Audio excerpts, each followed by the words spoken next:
Have you ever wondered why different countries use different voltages? Let's go back to the dawn of electricity to find out. In the late 19th and early 20th centuries, two key figures ignited the spark of electrical innovation.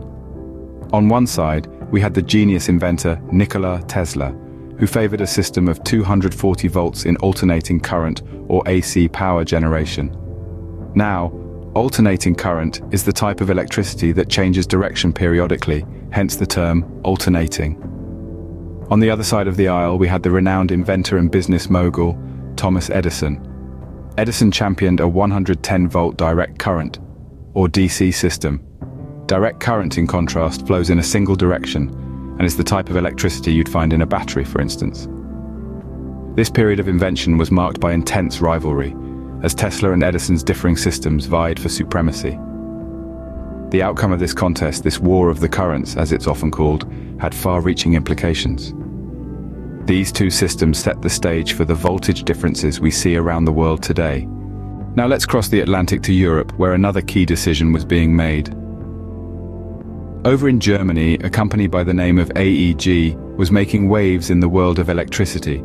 They decided to shake things up by fixing the frequency at 50 Hz in Europe. You might be wondering why they did this. Well, it all comes down to metric standard considerations. You see, the metric system is deeply ingrained in European culture. It's simple, it's logical, and most importantly, it's universally used. So AEG chose 50 Hz, a number that fits nicely into the metric system, to be the standard frequency for Europe. But this decision didn't just affect the frequency, it also impacted the voltage. AEG's decision led to the adoption of varying voltages across different regions in Europe. The aim was increased power efficiency, and with higher voltages, this was achievable. So, while Tesla and Edison were battling it out in the US, Europe was making decisions that would also have a lasting impact on global voltage standards. So, how did these early choices lead to the voltage differences we see today? Well, as the world of electricity developed, Europe decided to transition to higher voltages. Why, you ask? Simply put, higher voltages mean increased power efficiency. It's like packing a bigger punch with the same amount of effort. On the other side of the Atlantic, the United States decided to hold on to their lower voltages. This decision wasn't made lightly. It was primarily motivated by the existing infrastructure and appliance compatibility. Imagine having to change every electrical appliance in your house because the standard voltage changed. Not a particularly appealing idea, right? So, the US stuck with lower voltages while Europe went high. This wasn't a game of electrical one-upmanship, but a matter of practicality and efficiency. Just like choosing between tea and coffee in the morning, each region made the choice that best suited their needs and circumstances. These choices, based on a variety of factors, resulted in the voltage divide we see today. Now let's look at the voltage landscape today.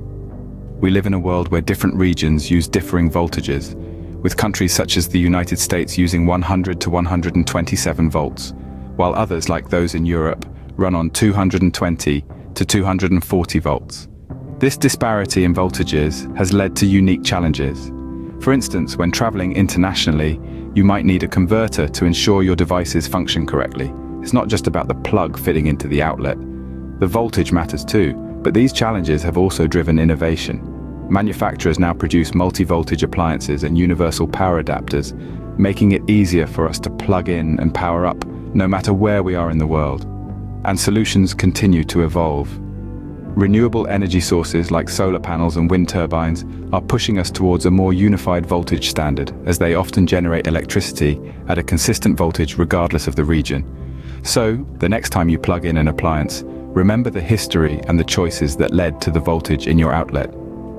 It's a fascinating tale of innovation, competition, and compromise,